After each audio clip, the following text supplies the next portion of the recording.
সূরা ফাতিহা। শুরু করিলাম লয়ে নাম আল্লাহর, করুণা ও দয়া যার অশেষ অপার।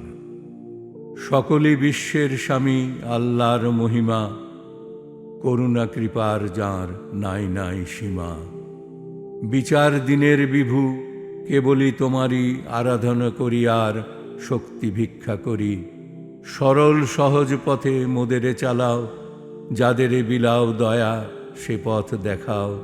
অভিশপ্ত আর পথভ্রষ্ট যারা, প্রভু তাহাদের পথে যেন চালায় না কভু।